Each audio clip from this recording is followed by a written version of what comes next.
동종 조혈모세포 의식을 어떻게 지금 시간이 너무 제가 천천히 하고 있나요? 몇 시죠? 30분 내에 끝나요. 10분밖에 안 남았네. 네. 빨리 하겠습니다. 그래서 일단은 도너에 따라서 구분을 할 수 있고요. 첫 번째는 이제 매치드 시블링 도너, 혈연 간 도너죠. 아까 이제 네 명의 가능성 중에 나랑 HLA 타입이 맞는 형제를 찾는 거를 매치드 시블링 도너 트랜스플란테이션이라고 하고, 언릴레이트 도너 트랜스플란테이션은 그 KMDP, 그 조혈모세포 은행에서 나와 맞는 사람을 찾는 거를 언릴레이트 도너 트랜스플란테이션이라고 하고, 없을 땐 3순위로 이제 하플로나 코드. 이제 하플로라는 거는 앞에서도 보시면 산수 이게 난데 나와 하플로 아이덴티칼 도너는 이 중에 몇 명이나 있을까요?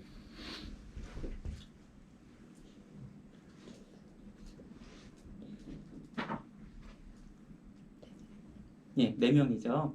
예, 그래서 한 가족 중에 나와 반일치 이식하는 사람은 평균적으로 2명 내지 3명은 존재한다고 그렇게 예, 여기선 4명이죠.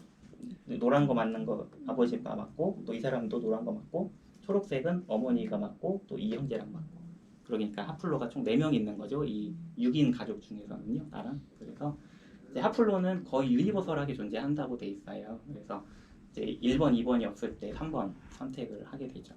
되게 3분의 1, 3분의 1, 3분의 1 이런 확률로 이제 배분이 좀 되는 것 같고, 성적은 거의 비슷합니다. 물론 시블링 도너가 이 매치드 R은 릴레이트인데 매치드 시블링 도너가 제일 좋기는 하지만 최근에는 하플로 이식이 많이 성적이 좋아져가지고 거의 언릴레이트 도너 노란색이나 하플로 회색이 거의 차이가 없는 정도라서 이제 물론 이제 치료 과정이 좀 약도 더 세게 들어가고 GVHD도 물론 좀 더 많이 생길 수도 있고 하지만 오버롤 서바이벌에서는 크게 차이는 없는 걸로 돼 있어서 최근에는 이런 하플로 이식을 적극적으로 하고 있습니다. 또 이제 스템셀 소스에 따라서 본메로 트랜스플란테이션이냐 페리프럴 블러드 트랜스플란테이션이냐 할 수 있고요. 최근에 대부분 10명, 100명 이식하면 우리 병원 같은 경우 99명 페리페럴 모빌라이즈드 페리페럴 블러드 스템셀 트랜스플란테이션입니다. 그러니까 최근에 이 말초 혈액에서 조혈모세포를 뽑는 기술이 없었을 적에는 옛날에는 다 이 본메로에서 직접 뽑았었다고 해요. 저희도 이제 작년에 한 케이스가 있어서 본메로 트랜스플란테이션 해봤는데 그게 이제 얘기를 들어보니까 4년 만에 이렇게 BMT를 한 거였다고 하더라고요. 자주 하지 않고 이제 BMT를 자주 하지 않는 이유가 그런 도너가 이렇게 수술방에 들어가서 또 여러 명의 의사들이 골수검사 하듯이 본메로를 뽑아야 되는 어떤 불편함 때문에 그런 것도 있는데 환자의 입장에서도 인그라프트먼트가 좀 늦어요. 그 페리퍼럴 블러드 스템셀 트랜스플란테이션 하는 것보다. 왜냐면은 그 스템셀 카운트 우리가 이제 이식하고 나면 스템셀 카운팅 하잖아요. 그게 카운트가 좀 적고요. 적게 나오고요. 왜냐면은 페리페럴 블러드는 이미 거기서 원심 분리를 해서 스템셀이 될 애들만 저희가 뽑아오는 건데 본메로는 그런 거 관계없이 그냥 본메로에 있는 세포들을 다 뽑아가지고 그걸 왕창 넣어주는 거기 때문에 그렇고, 또 RBC가 많이 딸려 들어와요. 그래서 RBC 리덕션을 해줘야 되고 혈액형이 다르면 그래서 하기가 어려워요. 이제 우리 병원 같은 경우 RBC 리덕션 기계가 없어가지고 그래서 안 돼서 RBC가 많이 딸려 들어와서 혈액형이 다르면 하기가 어렵다는 단점이 있고, 또 인그라프트먼트 타임도 좀 길고 그렇습니다. 대신에 이제 좋은 거는 본메로 트랜스플란테이션 하게 되면 이 본메로 안에 있는 헤마토포이에틱 셀뿐만 아니라 그걸 서포팅하는 스트로말 셀들이 같이 들어오는 걸로 돼 있어요. 메센키말 스트로말 셀들이 아무래도 쭉 뽑으니까 같이 딸려오겠죠. 그래서 요걸 넣어주게 되면은 이 메센키말 스트로말 셀들이 GVHD를 좀 서프레션 해주는 역할이 있어서 본메로 트랜스플란테이션 하게 되면은 GVHD는 조금 덜 생기는 것으로 현재까지 이해는 그렇게 하고 있는데 또 최근에 세미나 같은 데 가서 얘기 들어보면은 최근에는 GVHD 치료 방법이 과거보다 많이 좋아졌기 때문에 GVHD 프로필락시스나 트리트먼트가 많이 좋아졌기 때문에 페리페럴 블러드 트랜스플란테이션 해도 GVHD 면에서도 크게 차이가 없지 않냐라는 그런 의견을 하고 있어서 점점 이제 쓸 자리가 없어지게 되는 것 같고, 서울에 계시는 선생님들도 최근에 대부분 이걸로 하는데 이제 전공의들이나 펠로우들 교육 목적으로 가끔씩 한 번씩 하신다.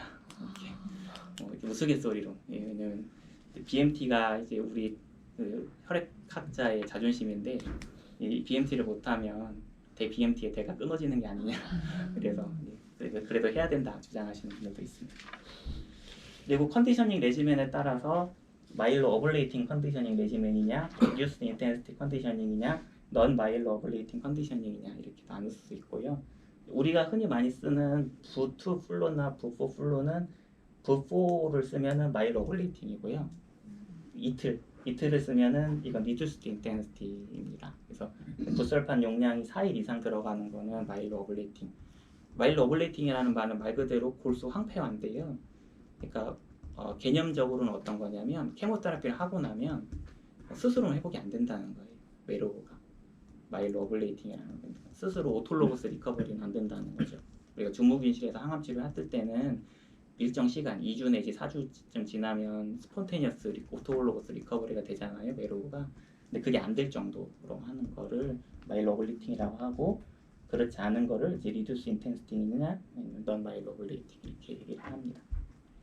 이제 붓사이는 톡시서티가 좀 심해서 모탈러티가 조금 올라가는 걸로 돼 있어서 이제 붓사이보다 톡시서티가 낮은 거는 이제 리듀스 톡시서티 컨디셔닝이라고 불러요. 그래서 V4 플루를 맥이라고 부르기도 하고 또 여기다 안 써놨네.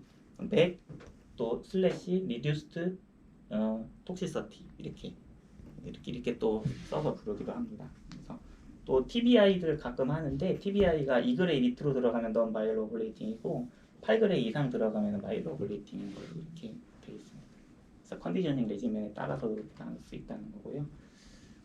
조혈구세포 이식은 어떤 치료 효과를 때문에 이식을 하는 거냐? 컨디셔닝 케모테라피와 그라프트 버서스 튜머 이펙트라고 하는 걸 위해서 이식을 하는데요. 컨디셔닝 세라피도 결국엔 항암 치료이기 때문에 이것도 이제 그 항 종양 효과가 있는 거고 그라프트 버서스 튜머 이펙트라고 하는 거는 뒤에 다시 설명을 드리겠습니다. 그래서 치료 초기에는 컨디셔닝 케모테라피에 의한 치료 효과가 나타나는 거고 중간에 약간 인터벌이 있고 그라프트 버서스 유케미 이펙트가 나타나는 시간이 조금 필요해요. 그래서 이 중간에 재발되는 사람들이 좀 많아요. 3개월째쯤 재발해서 오시는 분들이 꽤 있거든요. 그래서 그런 환자들은 이런 그라프트 버서스 튜머 이펙트가 나타나기 전에 재발을 하는 거다고 생각을 합니다. 컨디셔닝 레지멘은 주로 케모테라피를 우리 병원에서 많이 사용하고 이제 뭐 기관에 따라 선호가 좀 약간 다릅니다. 레디에이션을 사용하기도 하고 이제 과거에 이제 레디에이션을 하면은 메로 서프레션이 된다는 걸 알았었잖아요. 그래서 레디에이션을 사용하기도 하고 또 그 이뮤노 서프레션트로 들어가는 안티사이모사이트 글로불린이 전처치 레지멘과 함께 들어가서 이걸 이제 전처치 레지멘이라고 하는 경우도 있고 이거는 그냥 GVHD 프로필락시스다 그렇게 얘기하는 경우도 있습니다. 그래서 이제 맥 마일로 오블레이팅 컨디셔닝과 리듀스 인텐시티 컨디셔닝 두 가지의 차이점은 이제 이런 것들에서 차이점이 납니다. 디지즈 프리 서바이벌 재발을 안 하는 거죠. 어떤 게 더 유리할까요? 맥이 유리하다. 맥이 유리하다. 네, 맥이 더 유리하겠죠. 당연히 약을 세게 쓰니까 그만큼 병은 재발을 덜 할 거죠. 톡시서티는 어떨까요? 당연히 맥이 더 심하겠죠. 당연히 맥이 더 심합니다. 여기서부터는 좀 어렵죠. GVHD는 어떨까요? 근데 이게 큰 차이가 없어요. 이게 등호가 들어간 거는 그런 경향이 있다라는 겁니다. 그런 경향. GVHD는 어떨까요? 네. 맥이 조금 심합니다. 왜냐면은 이게 톡시서티가 나타나기 때문에 티슈 데미지가 나타나고 티슈 데미지가 생기면 그 티슈 데미지에 의해서 안티젠들이 표출이 되기 때문에 그 도너의 림포사이트에서 그게 또 공격을 받거든요. 그래서 맥이 조금 더 심한 걸로 되어 있어요. 서바이벌은 그럼 어떨까요?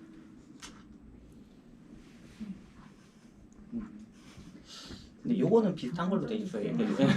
요거는 이제 뭐 논문이 굉장히 많거든요. 맥이냐 릭이냐 아직도 학회 가면 요거로 가지고 논문들이 많이 나오는데 서바이벌은 실제 큰 차이가 없는 걸로 돼 있고 이제 다만 이제 릴랩스 리스크가 높은 사람들의 경우는 이제 맥을 하는 게 좋겠다. 뭐 이런 정도죠. 거죠. 그리고 뭐 나이가 많거나 환자가 너무 허약해. 그러면은 톡시시티가 낮은 리그를 하는 게 좋다.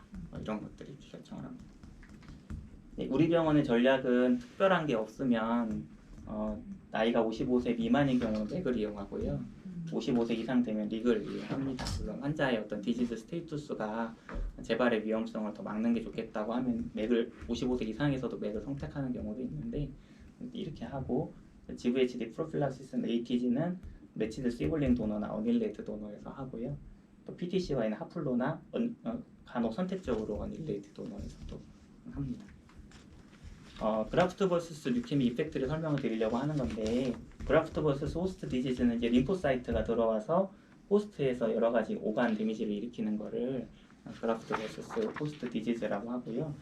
그라프트 버서스 류케미 이펙트는 이 도너에서 들어온 림포사이트가 그 호스트에 남아있을지 모르는 이런 튜머셀, 류케믹 셀들을 공격해서 없애는 거를 그라프트 버서스 류케미 이펙트라고 해요.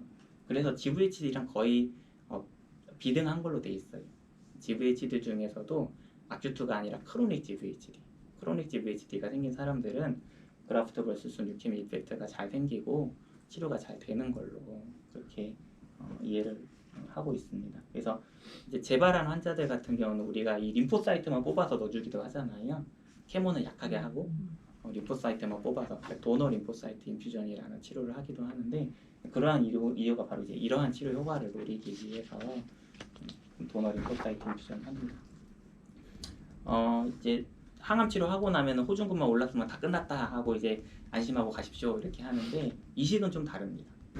이제 호중근은 이식하고 나서 한 2, 3주면은 다 회복이 되는데요.